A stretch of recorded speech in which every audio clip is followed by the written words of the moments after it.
Hey gorgeous, welcome to my channel. My name is Roxana and I am in Central Indiana. I am the person behind SoilandMagaritas, and today we're just going to do a Q&A of a collection of the questions that you guys have had in some of my videos. And some of these are old, but I have been meaning to answer this on a video for future reference, so let's start.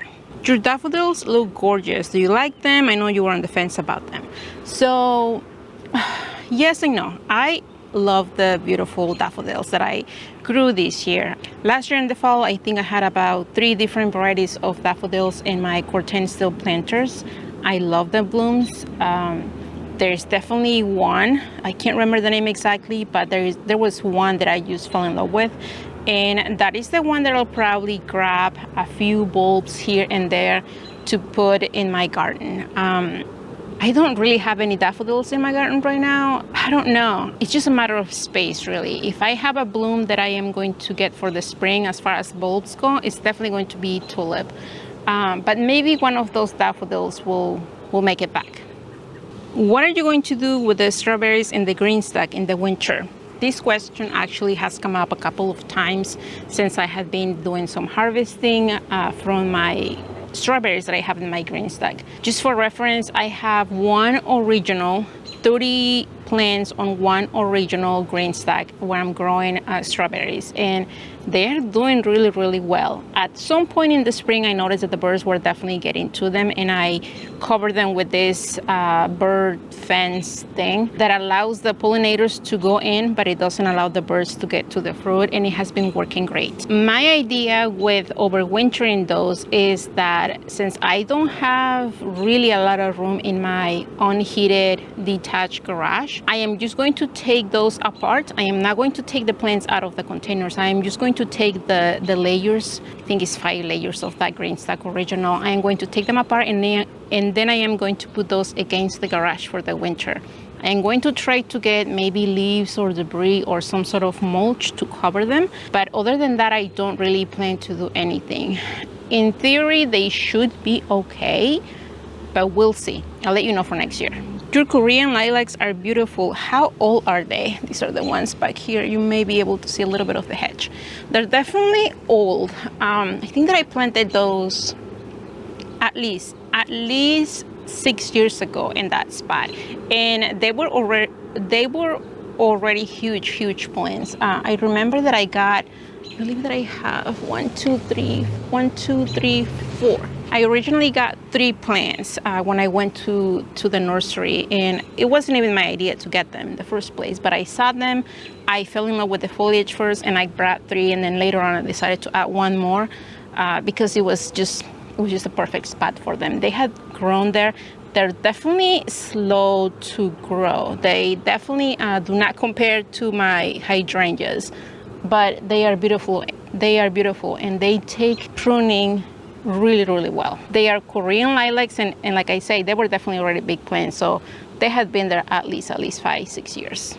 How long do your raised bed boards last? I am considering adding some to my garden. The steel containers look amazing, but I am south facing, 100% full Southern California sun, so I'm afraid they get too hot.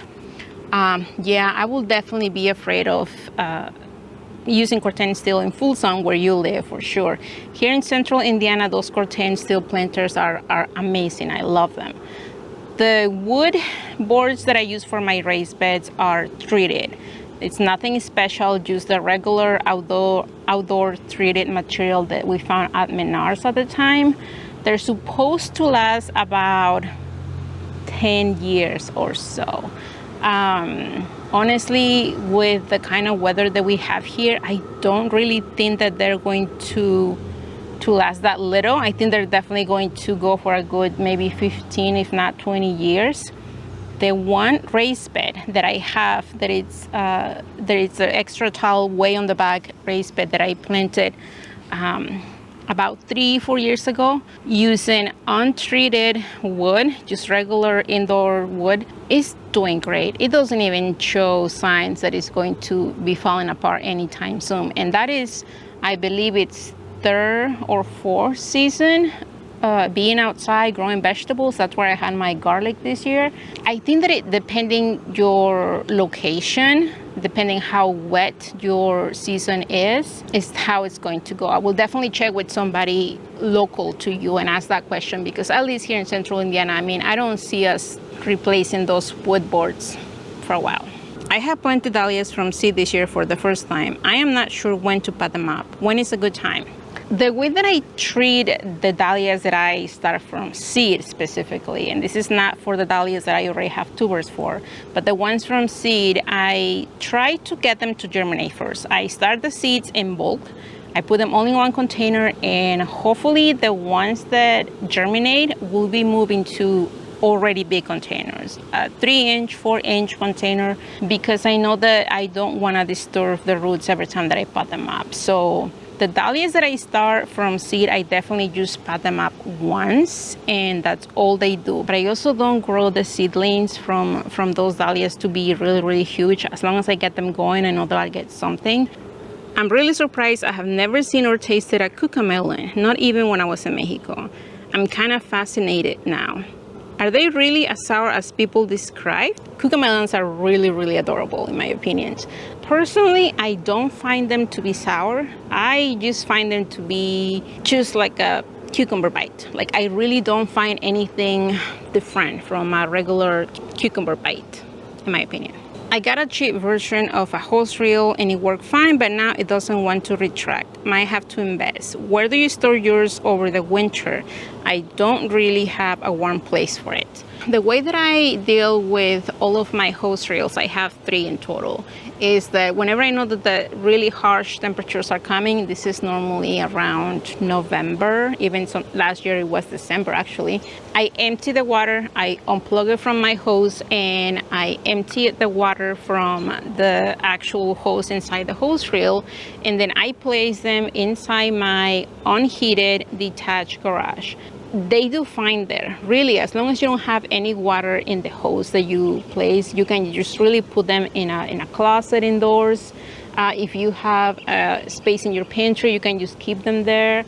I don't have any problems with mine. Actually, my first hose reel that I got quite a few years ago, my mom got that one, and the only reason why she got it was because it was in the original beige, like an off-white color that they have. They have 2 colors, and I wanted all charcoal for my garden. So she got that one, and she uses it, and it's working very well for her. I even got her a second one for the back of her garden in charcoal color, and I haven't had any problems with my hose reels. Your seedlings look great. I'm curious if you tried just leaving Canas in the ground. They're such hardy plants. I have tried leaving the Canas in my garden to see if maybe they'll come back for me next year, and they don't come back. They just do not come back. Honestly, for me, starting Canas from seed is really easy. It's something that it's just easy to do. I don't have to go through the trouble of overwintering things. I am the worst at overwintering plants. I mean, I have tried coleus, I have tried pepper plants. It just doesn't work for me. How do you clean your little containers? And I think this person is referring to all of my bootstrap colorful pots and trays.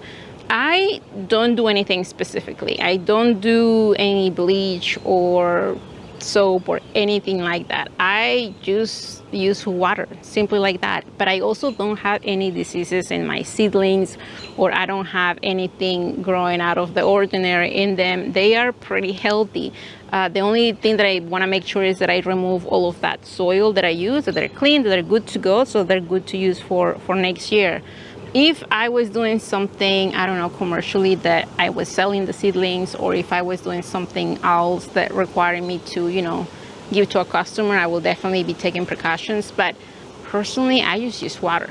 What made you decide to start a YouTube channel, and how do you balance your time between creating videos and family? This is a great question, and I added it there because I wanted to make sure that new people that arrive to my channel know this. And I know that a lot of you guys are original to the channel, that you guys have been following me for a while. I try to share as much as possible of the things that I'm doing in my garden, of the things that are growing, of how things are developing, and I really do try my best. But it may seem that I do have a lot of content to use for the summer months for posting on my social media, but while that is very, very true, I also have a lot of time that is taken from me to actually do the work in the garden. And sometimes I don't have the time to grab all of my cameras, all of my mics. And sometimes, you know, I just have a couple of hours to be in the garden, and gardening is definitely going to take over filming, unfortunately or fortunately. And I do my best. I am trying to, you know, to take pictures, to get you guys updates on the things that I'm doing. But the balance for me is just trying to keep up with the garden, and then if I can, share with you guys on social media. So that's just kind of how things go around here. Oh my goodness, the mosquitoes are like going a little bit crazy, and I already sprayed myself twice today. Do you always water your indoor plants from the bottom? Yes.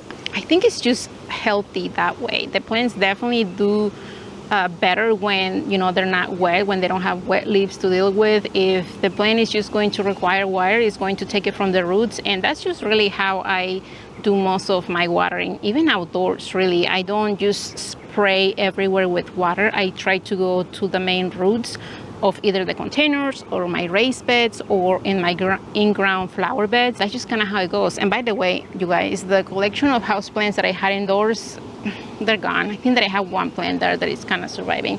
I am just not a very good houseplant parent. Once the weather is nice outside, everything indoors is like, I forget about it.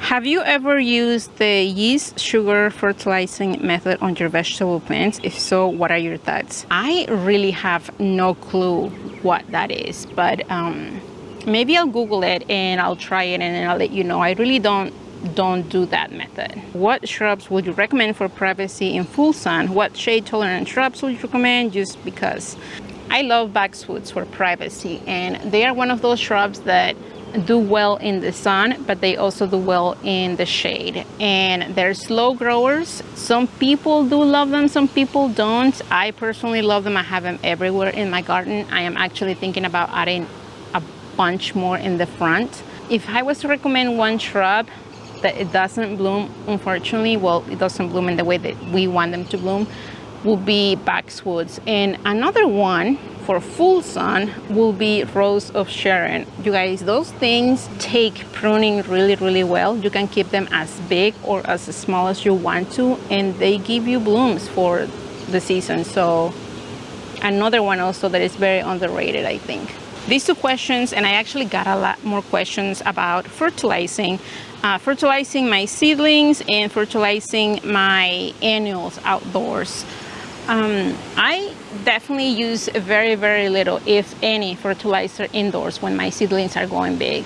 Maybe towards the end of the time that they're growing indoors, I'll give them a dose of something very, very low. Once they get outside, it's a different story. I am trying, the key word is trying, to give them fertilizer regularly. That means maybe once every 2 weeks or once a month. I think that so far we are at the beginning of August, or we're at the end of July, and I think that my annuals have gotten 3 doses of fertilizer so far, which is pretty good if you are in my garden, because I don't really fertilize that much, and my plants will probably do a lot better if they got fertilizer quite often, maybe on a weekly basis, but I just cannot keep a routine. It's just not how it works in my garden. Have you started seeds in your Greenstock? I just ordered one, thanks for the discount, and I can't wait to get started. I definitely have started seeds in my Greenstock. I started beets, I started cilantro, and I started basil. I think that's all the seeds that I have there, that I direct sow the seeds straight into those. One of the things about that is that you really have to do a little bit of spraying more often if you do plant direct seeds on the Greenstock. You can definitely not rely on the top water reservoir for the seeds to get what they need. They're just going to need to be moist for most of the time while they germinate. So that was the only thing that I will advise. Just keep those moist, just with a little bit of spray here and there. But once they get going, I mean, they do really, really well. What are the grow lights that you're using, and would you recommend them? Yes, I use LED. They're not really grow lights, even though that's the way that I'm using it. They're LED shop lights that you will normally get for your garage or your shed. I am going to leave links below. I have used this company Barina. I mean, they're working great. I haven't had to replace any yet. And those are the ones that I use. How do you prevent black spots on leaves, aphids, powder mildew on roses? Do you struggle with that? Dealing with roses, now that I have more roses in my garden, is something that I am definitely going to have to learn. And by learn, I mean to get on a routine to get them, you know, to spray them early, to give them fertilizer, to give them the food that they require. My Bathsheba rose this year did amazing, but I definitely noticed that something was eating the leaves. I didn't do anything for that thing other than giving it a little bit of compost at the beginning of the year to the planter where they are. But to answer your question, I don't do anything yet, but that's something that I'm going to have to pick up for next year for sure. Do you have garden snakes, and how do you address them? I don't. Thankfully, I don't. I think that for the 10-ish years that we have been here in this property, we have had maybe 2 times where we had to deal with a little snake or something like that. And it was probably, you know, like a little tiny baby thing. I am super afraid of those things. I grew up with really huge snakes, like really huge snakes. So I am really afraid of those things. Those things are nasty. Does your Honeylocus produce seeds? And if so, would like to purchase some. I am right underneath my honeysuckle right now. You can see one of the smaller branches here. I think that they do produce seeds very early in the spring. Unfortunately, I cannot sell you any, but thankfully I don't see a lot of the seeds here. This was a replacement for my redbud that didn't make it. They didn't make the transplant, which I still get comments on that video when we moved that tree. But I love this honeysuckle, Honeylocus. How often do you have to water the Greenstalk? A lot of Greenstalk questions. As often as it needs to be, and it's not going to be the same for you and me. I get rain here and there.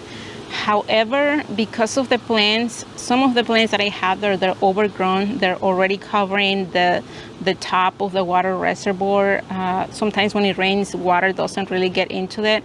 So I definitely have to keep an eye on those more regularly than any other planter in my garden, because they're going to require more attention on the watering part. I found that the Greenstalk with the strawberries, it dries really quickly, and I am really afraid to see how deep the roots go of those strawberries. I mean, I have 30 plants in that one single Greenstalk, but so far so good. The plants look like they're doing great, and we have had crazy temperatures here. We had like 2 weeks in the 95+ degree weather here in Indiana, so those things are doing really well. So that is it. This was a collection of all of the questions that I got from some of my past videos. I am going to try to do this more often, just because I can just take my time in talking to you and explain to you a little bit more, answering those questions. I hope that this was enjoyable. I hope that you pick up a thing or two.